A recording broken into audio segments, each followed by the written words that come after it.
Hi, G from Energyblendz, where it's all about the energy. This particular recipe today is actually a newer combination than I've done in the past. I'm working with a type of quartz called a faden, and you'll notice that it has this white line down the middle of it. And that white line is actually a gas bubble that formed through the middle of the piece.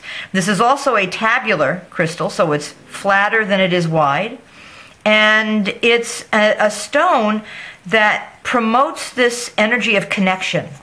Tabbies do that anyway. Tabbies will bridge gaps and make communication easier. But when you have the added addition of the faden, you have an acceleration towards that connection, or an acceleration towards the goal.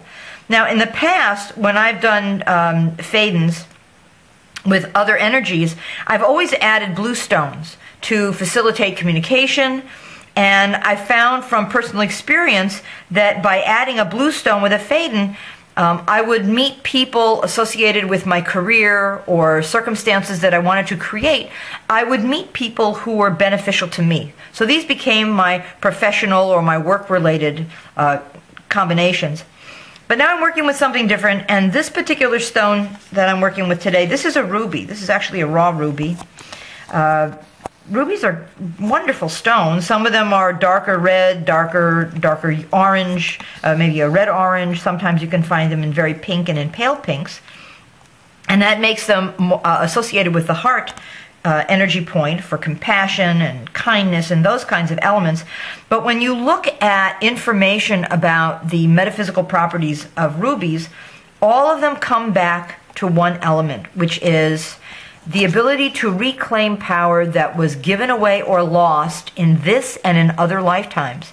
And because of that, it's a stone that can promote the idea of being persistent, not the way garnets are, which are very, very high energy and passionate, but just this notion of I see my purpose, I see what mistakes I've made in the past, I see what I want to do differently, and so I want to kind of reclaim that and reclaim that power and channel that power where I want it to go.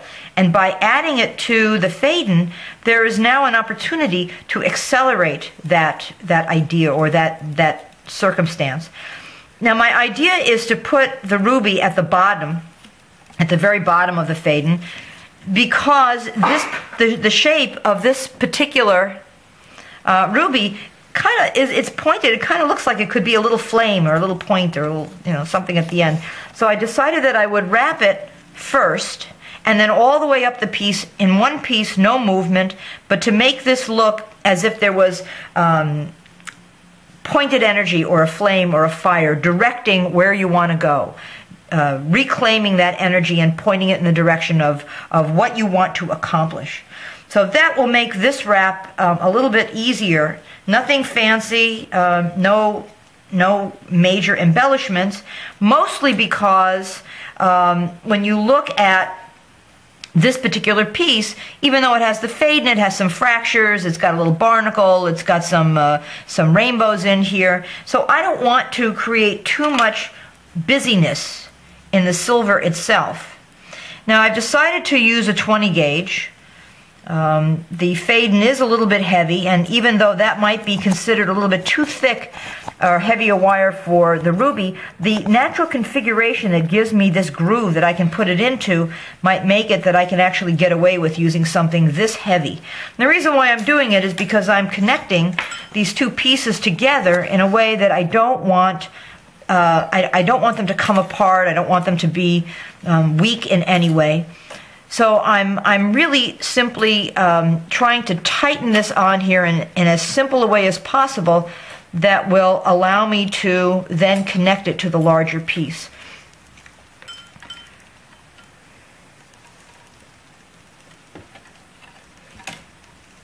So I'm thinking that the best way to do it, to make sure that this won't fall out, is simply to make this wire come up as high as possible, and that allow the tension between the wire on each side and the way it's attached to its counterpart will hold this in place, right, wrapped around this ruby.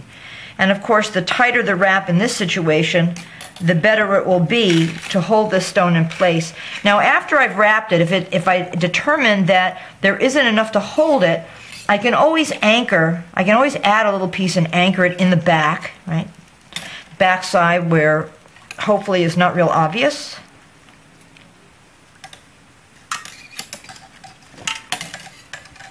And then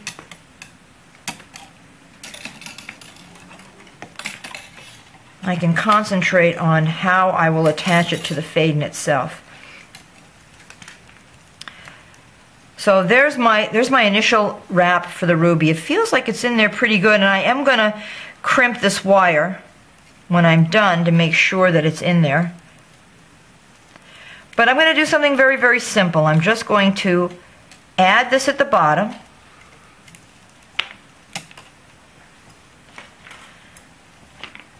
And twist the wire up along the side, because I don't want to put any wire across the face of this quartz. I want that faden to be out front and center. There's such amazing energies. Might as well show them off. As you can see on the back side, there's a lot of stuff going on here too. Other barnacles and other layers. This really is a cluster. Okay, now let me just make sure this is lined up properly. Okay, that works. For some wraps, boy, you need strong fingers to hold this in place so that it doesn't move while you're molding that wire around it.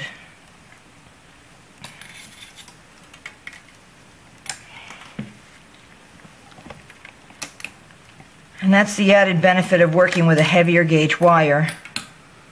You're really exercising those fingers.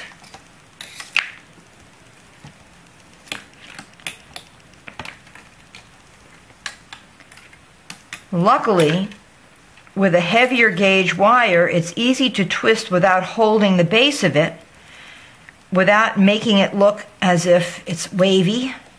All right, I've gone a little too far.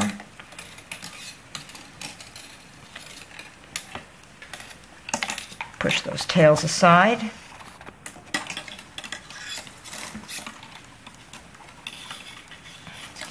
And I like the idea of making the top band across here at the very top where there's actually a little groove in the side, and that will help lock the wire in place. All right, so before I do that, let me just make sure that this is sitting properly.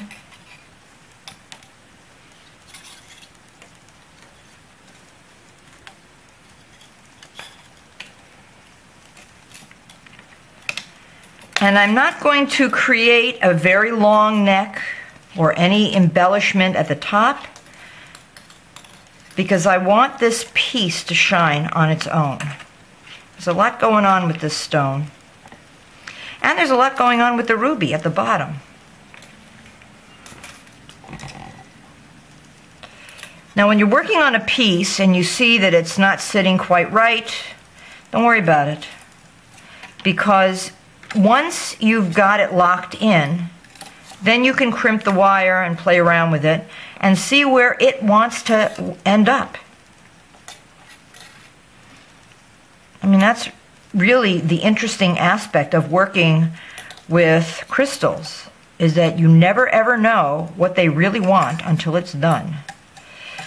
Okay, I'm going to connect these two wires. And now I'm going to use my pliers to tighten it up. Very gently, because at this point you really don't want to break the wire by being too strong.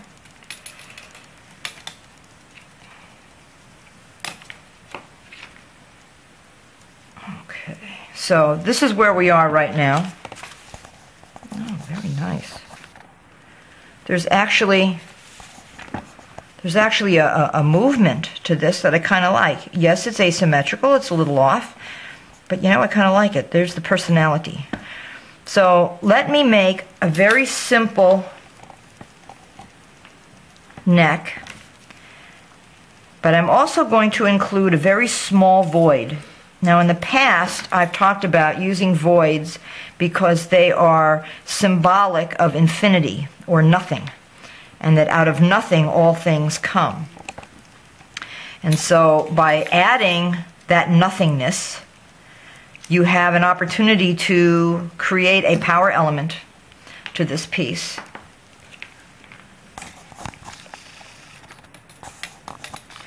And I simply want to make a neck big enough to handle a variety of widths of chains.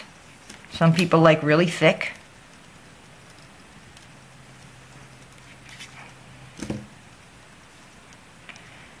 And I think that will be fine. But I think I would also like to do two of them. So if I'm going to do two of them, then I might as well flatten the first one out to get a sense of how long so that this can be balanced.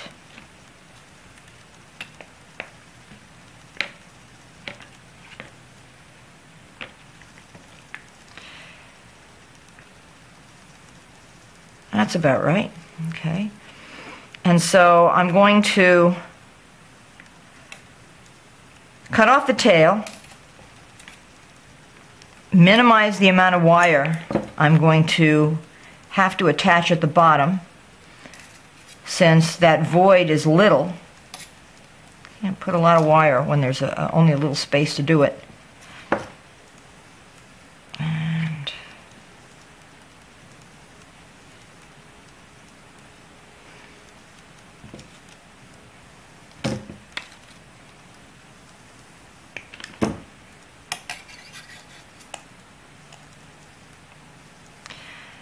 now I can always go back and flatten out this ends later on.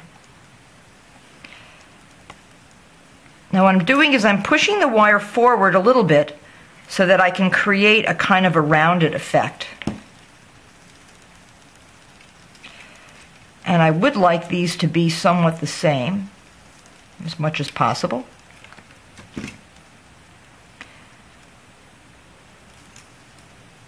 So this side I will simply finish at this end, and I will do the same thing with the other.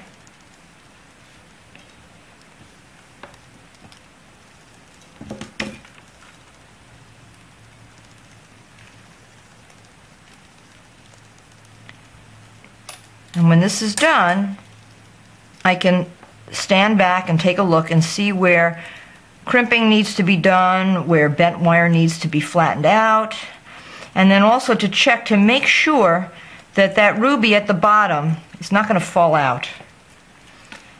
Not that I advocate playing touch football with your jewelry, but I'd like to be able to think that the pieces I make last in a manner of different circumstances when people are physically active.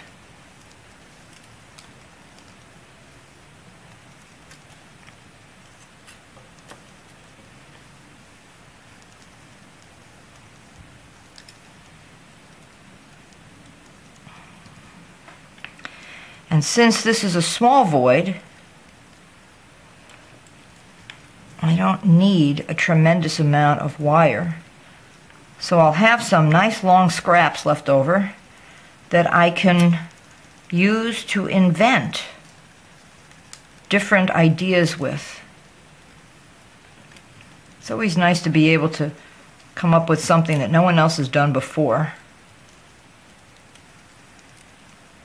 That's why I like some of the cooking shows where you're given ingredients and some of them don't seem to be the kinds of things you'd ever combine, and then you have to come up with an interesting way of making something that's actually palatable.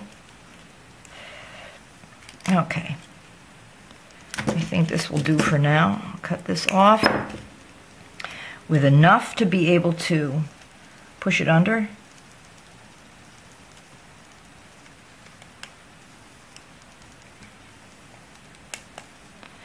And now I can connect this other side.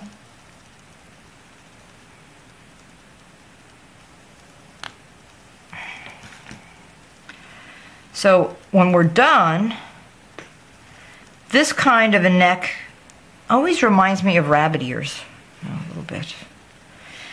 And that's okay. You can push them together, or you can leave them wide for an interesting design element.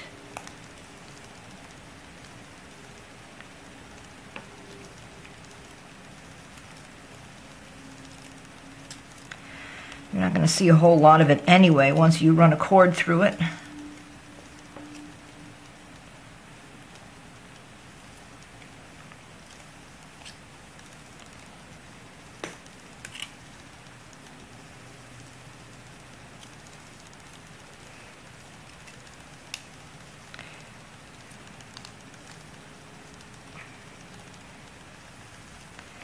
And this one is almost done.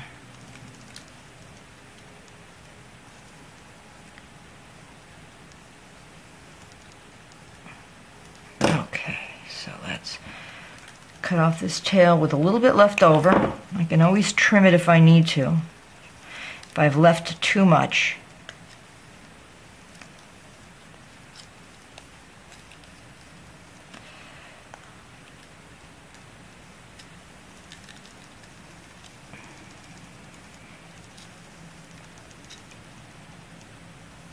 Okay, so now we'll do a little crimping.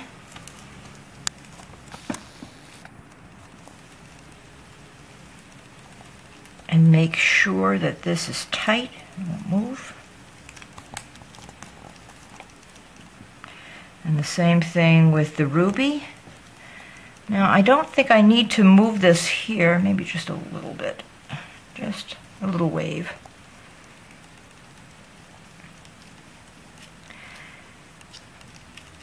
And here we have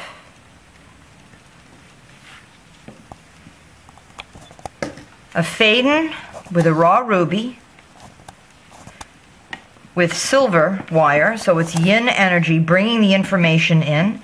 And this piece is designed to accelerate towards the reclaiming of power that was lost or given away in this and in other lifetimes, but power of a compassion heart nature, so that there's actually a lesson learned from having lost the power and reclaiming it. And then of course the fact that this is a quartz means that there is clarity involved. So there's always this understanding, this learning of what the circumstance was all about, what lesson, and what can you do with it in this lifetime. So there we have it. This is G from Energyblendz. And as always, the pieces that I make in these tutorials, as long as they're not gifts for people, they're always available for sale. So come visit my website.